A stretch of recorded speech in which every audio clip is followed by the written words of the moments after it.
Shamanur Shivshankarappa, senior Congress leader there, casting his vote. He too is one of the more senior leaders in the Congress and even in the country.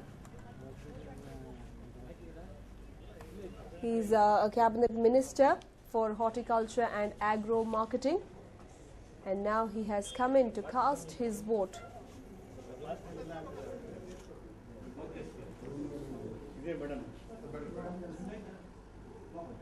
Well, we are seeing politicians, celebrities, the common man too making a beeline to cast their votes, but then it is not just enough to have a mere 45 to 50% of voter turnout. Bengaluru and Karnataka needs to show more, and certainly we can do a lot better. In 2009 Lok Sabha elections, just a mere 45% of the people had turned up to cast their vote, but now will it change? Well, certainly the hopes are high, considering that there are a lot of new voters in the fray, a lot of excitement in the air.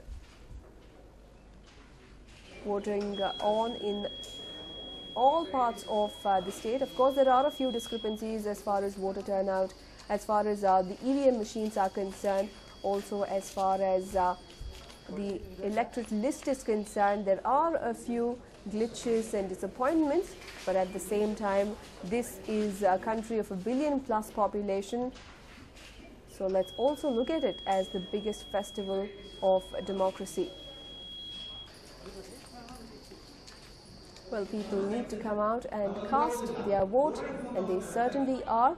So you do not get left behind. Come out and cast the precious vote.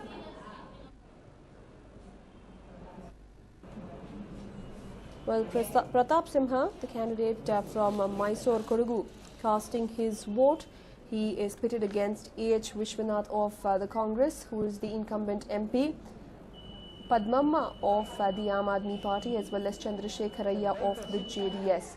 Pratap Simha is one of the younger candidates to get a ticket from the Bharatiya Janata Party, and he is casting his vote in Mysore at this point in time.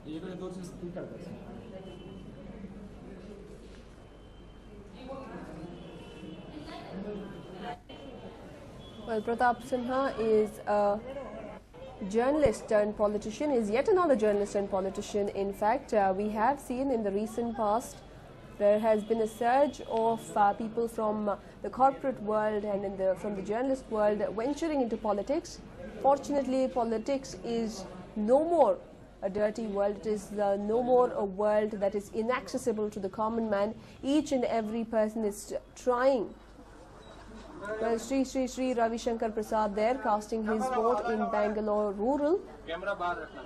The chief of Art of Living Ashram there, who has come in to cast his vote.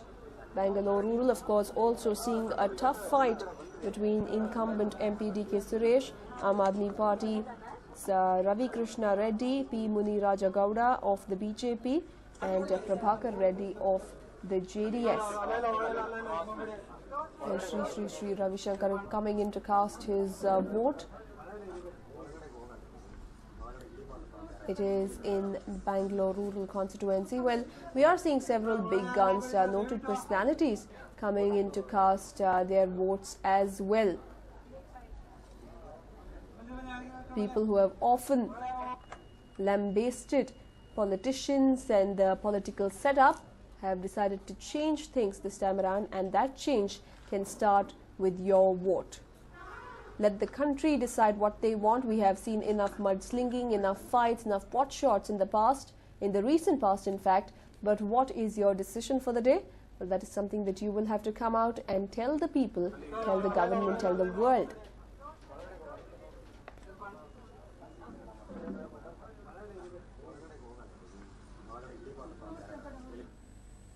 Well, Nityananda too casting his vote in Ramanagara, which also comes under Bangalore rural constituency.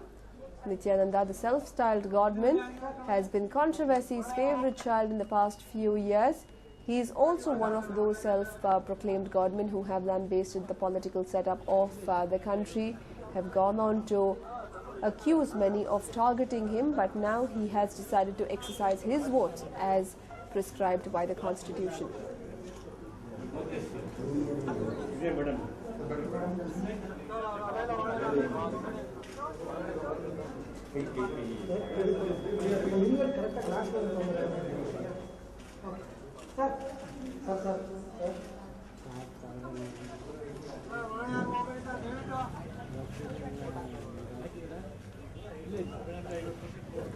Nityananda, they are casting his vote along. Even Sri Ravi Shankar, both these voters today, they are mere voters. They might be known personalities, they might be VIPs, but at the same time today they do not have any special privileges. Today their only privilege is like any other common man to cast their vote. That one single vote that they are entitled to, they can come out and cast.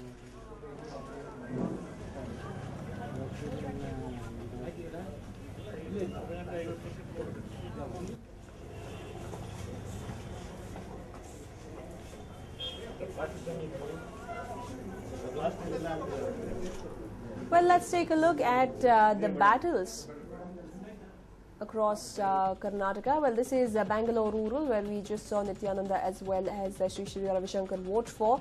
It is P. Muni Raju in Bangalore rural for the BJP. DK Suresh is the incumbent MP. He was voted to power only about 8 months back, and he is the brother of DK Shivakumar, who is the Power and Energy Minister. Ravi Krishna Reddy, who is known more as an activist, is now with the Aam Aadmi Party. Bangalore South, of course, has gained national attention for its high-profile candidates. Anant Kumar is a 5-time MP, also the incumbent MP, and he is contesting from a BJP ticket, whereas Nandan Nilekani, a debutant politician but a known face across the country. He was a co-founder of the Infosys, as well as the former chairman of the UIDAI, and now is the Congress candidate. And Neena Nayak, a well-known person in the circle of Bangalore South, is contesting with the Aam Aadmi Party ticket. Bangalore North is seeing D.V. Sadananda Gowda, the former chief minister, as well as the BJP candidate, take over the reins from the incumbent MP as well as a BJP leader, D.B. Chandre Gowda. He is facing Congress candidate C. Narayanaswamy, who is an import from the JDS but is believed to be a local person, someone has worked closely with the grassroots level workers as well as the people. And they are facing Babu Matthew of the Aam Aadmi Party. He is a law professor. And Bangalore Central is seeing a contest pitted against PC Mohan, who is the incumbent MP, and he is the BJP candidate. He is faced with Rizwan Arshad. Rizwan Arshad, one of the younger MP, one of the younger candidates in the lot. He was given the ticket over Jafar Sharif, a senior leader, and now he is the man for the Congress, whereas V. Balakrishnan, another former Infosian, who has decided to debut this elections with an Aam Aadmi Party ticket. So these are the contests that we are witnessing in Bengaluru, each of them having their own strengths and weaknesses. In Bagalkote, we are seeing Parvata Gowda of the BJP, who is pitted against Ajay Kumar of the Congress, and the JDS has fielded Hunishyal Ravi. In Ballari, it is B. Sri Ramalu, someone who had distanced himself from the BJP, had gone on to form his own party, BSR Congress, had still managed to hold his ground and is now back with the BJP, is expected to be the savior of the BJP in the region. He's faced with the Hanumantappa of the Congress and also Shivakumar of the Aam Aadmi Party. Chamrajnagar, which is seeing a fairly healthy voter turnout, has a contest between BJP's Krishnamurthy, Congress's R. Dhruva Narayana, and Aam Aadmi Party's Sampath Kumar.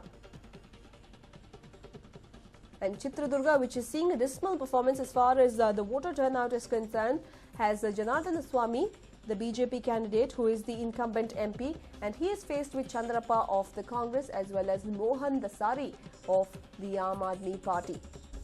In Dharwad, it is the BJP state president Prahalad Joshi who is fighting it out against Hemant Kumar of the Aam Aadmi Party, and Vinay Kulkarni. Another opponent that Prahalad Joshi has, of course, is Pramod Mutalik. In Haveri, we have Shivkumar Udasi facing Salim Ahmed of the Congress, I beg your pardon, and Hassan Ali of the Aam Aadmi Party.